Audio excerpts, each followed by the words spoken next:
Okay, I'll just make this video very fast here.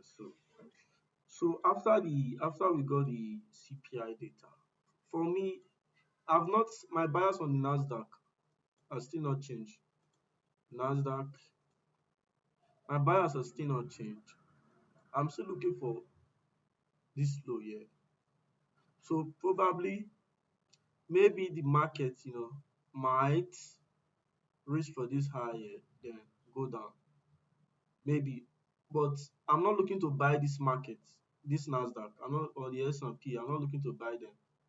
Why? Because number one, risk sentiment, and also if you look at this high and this low here, let me. I'll just sorry.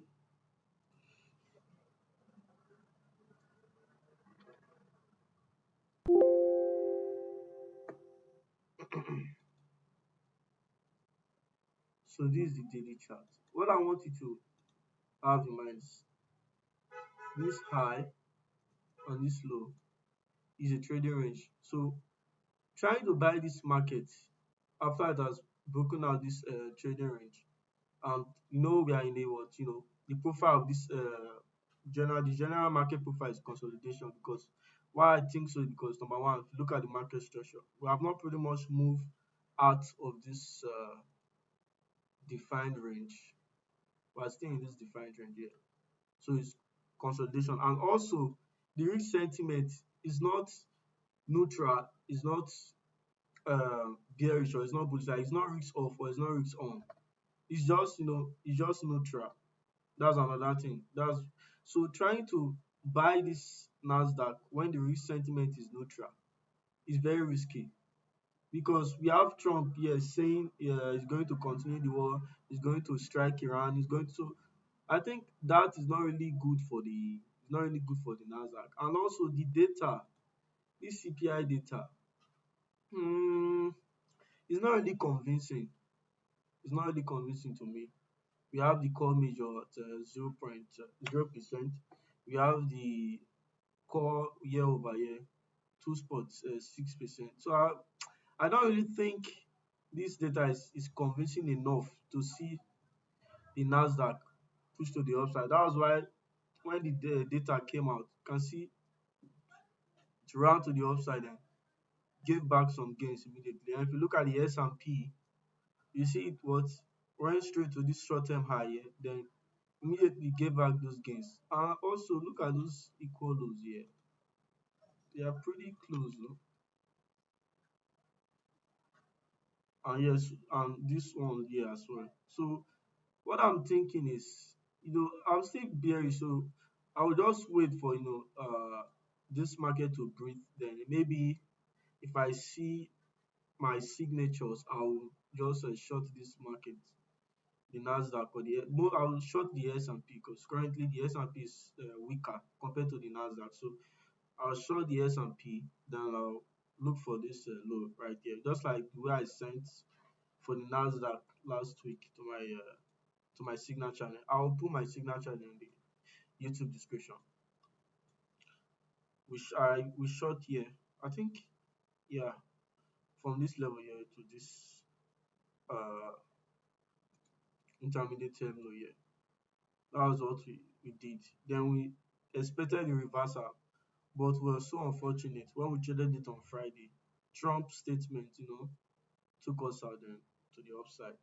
So what I'm saying is, just be cautious. And for those of you that are buyers, I will tell you to be very, very careful, because for you to be a buyer in this market, you have to look for those very, very clear signals, or those clear macro events, or those very clear news from the market. Like for instance now, this CPI, if um this core CPI came in at, let me say, I think 1.8 or 2%. I think no, let's say 1.8 or below 2%, and the month over month come below, let's say, coming at let's say okay, let's say minus 0.5. let's say, if that was the case, then I can say, yeah, you can be a buyer on that CPI release. Then expect the market to to reach higher, for this higher. But the way as it stands right now, this data is not really convincing. So I will always tell you, for those of you that are trend trading traders, following the trend in this kind of market profile, in this kind of market profile, let me sorry, in this kind of market profile, trend trading strategy does not really work. I'll be honest. It's like, okay, it works, but it's not consistent. So you have to be very careful on like this kind of market. That's just one side, one directional movement. You can't really it's different.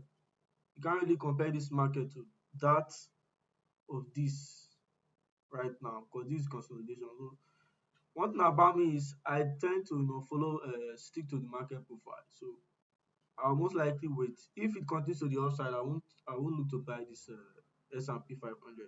So I would most likely just wait for the clear indication to short to the downside. Then I'll target this level here, which is the seven. Let me just okay, 7419 level. That's where I'll target. Then for those of you who are to trade the Nasdaq, you can target this level here. But just that selling the Nasdaq, since it's strong, you will find it harder wanting to hold the trade compared to the S&P 500 that is weaker. So that's it. So for those of you, if you want to join me and trade this S&P 500, I'll drop the link to my signal channel in the description so you can join. I've been doing very very well since I resumed back from holidays. So over the past 3 months, I think I've done about 10%, 10%, yeah. So I'm not promising, I'm promising consistency, yeah, I can promise that, but I can't promise every month we are going to, hit those big numbers. I can't really promise that, yeah. But my strategy and my model, trying to buy this S&P or the NASDAQ is not really convincing and it's not really ideal. So I hope this find you insightful. Until next time, good trading. And don't forget to click subscribe. Thank you very much.